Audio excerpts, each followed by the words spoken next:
Today's meeting is dedicated to the one God, and it's also dedicated for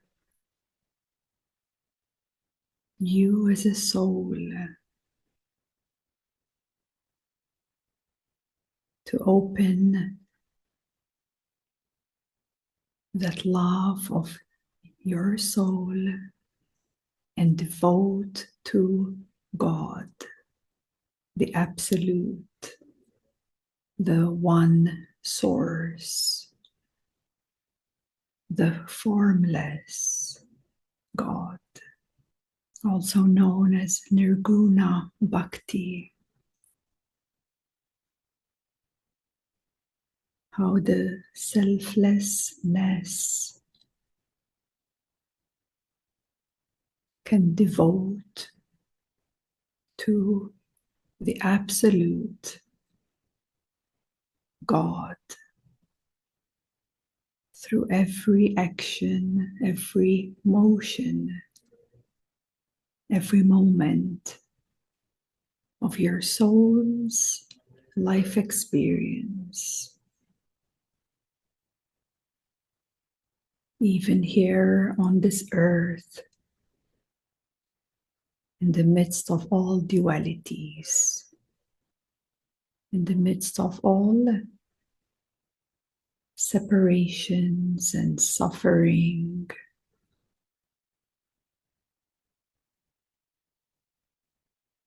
you as a soul can selflessly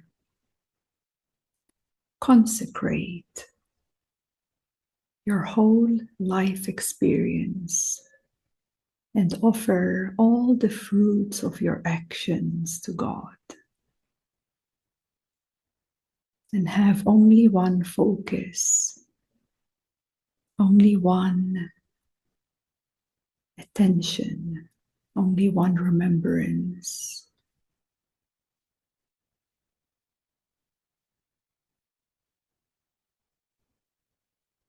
And surely all your suffering will dissolve. And surely all entanglements of limited identities and illusions will dissolve, all into the love of God.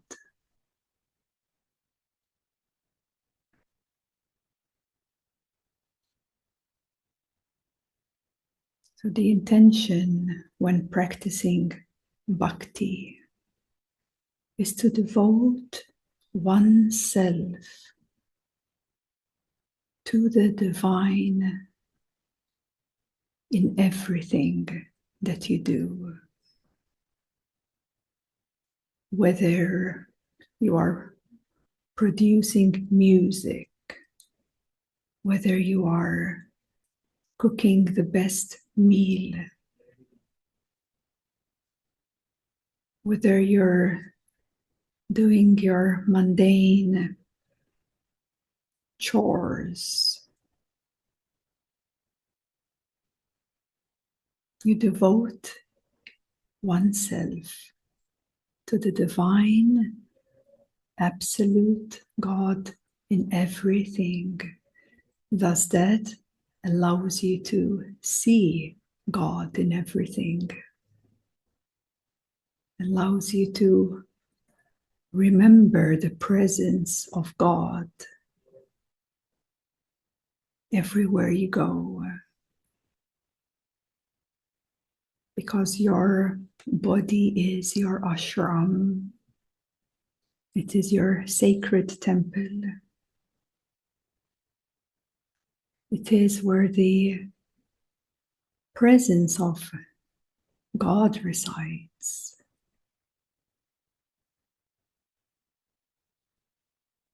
It is where you meet with the beloved.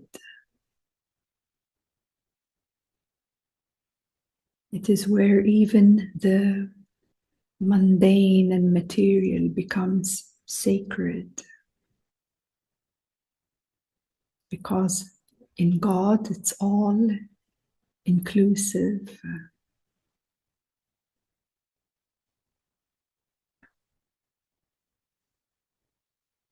And here is where, when one recognizes how profound of a practice to live in devotion to God at all times, to the formless source. Here is where God grants His grace upon you. He bestows the treasure of devotion.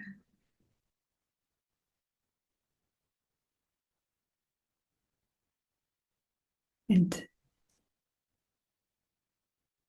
you can blend and merge back into thyself, into the source, into the beloved God. So in the true devotion, the mind is dyed like painted and immersed in the deepest depths and vast eternal ocean of His love. And that is how the mind becomes purified. This is how the mind becomes peaceful. When we recognize the divine light and sound stream as the voice of God, as the word of God, we can attune, we can remember,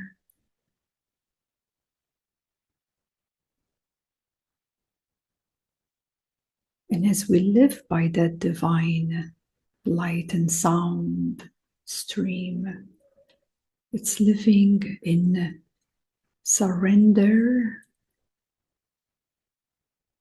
and in reverence to the grace of the God divine showering you,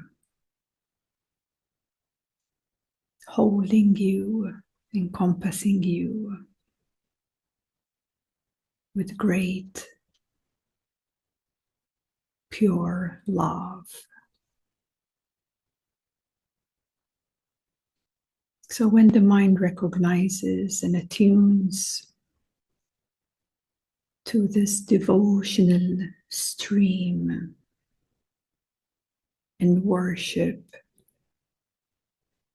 one finds the true word, the true light of God, because the divine light and sound stream is emanating from God. It supports you as a soul to return back home. And along the way of returning to your true home is the way, the practice, the path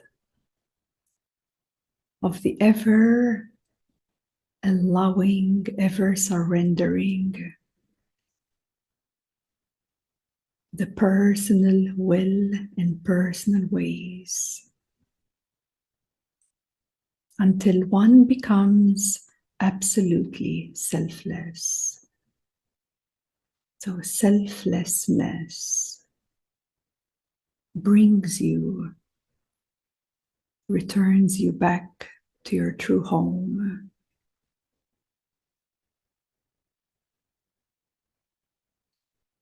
The opposite of selflessness is self-centeredness.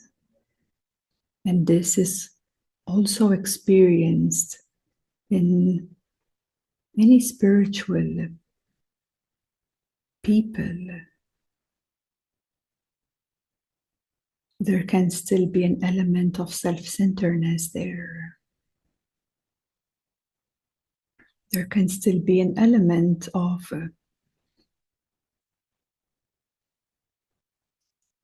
having the idea that by opening up to the full consciousness, one may believe that one will attain something or become something.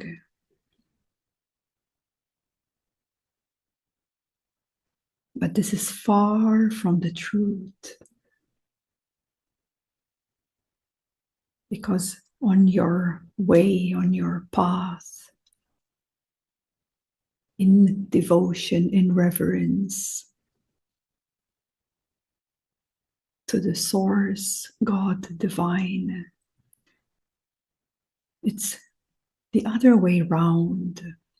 You start to become more comfortable in losing aspects of yourself, in losing your identities, in losing your sufferings, the one that you treasure so closely and give such importance of how things have molded and turned out in your life. The duality of that, one may absolutely resist and hate the past, but yet one treasures it as one carries it and identifies with it. There's a certain investment, there's a certain importance to my past, myself, and thus even that can be given, even that can be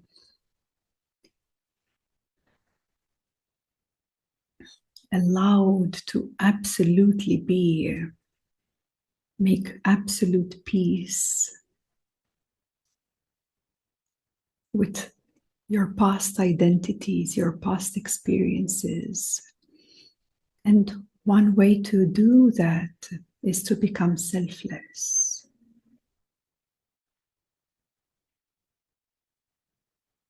Is to go beyond the self-centeredness.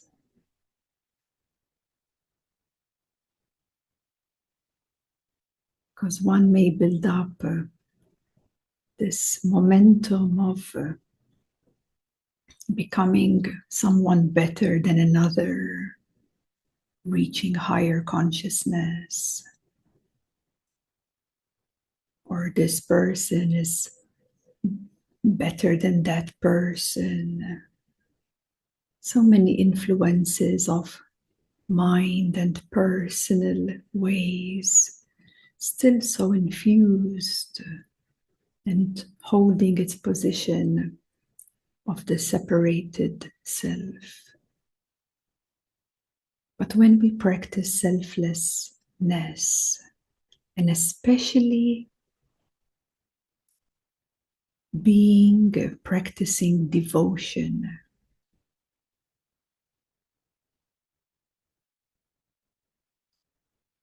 giving your love,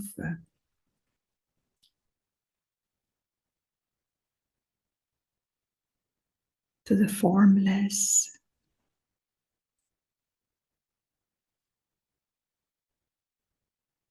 surrendering those aspects that stand in your way, the personal ways,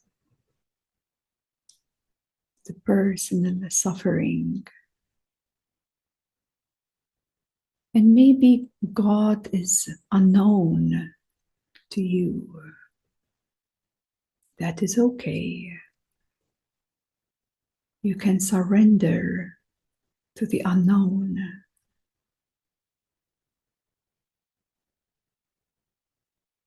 If things are not fully well understood, it's okay. We don't need to know everything. But can you trust that? Can you trust the unknown? Can you become comfortable with not knowing?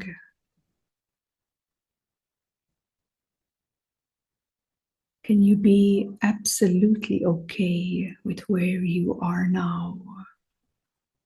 Because the love of God and the presence of God is almighty.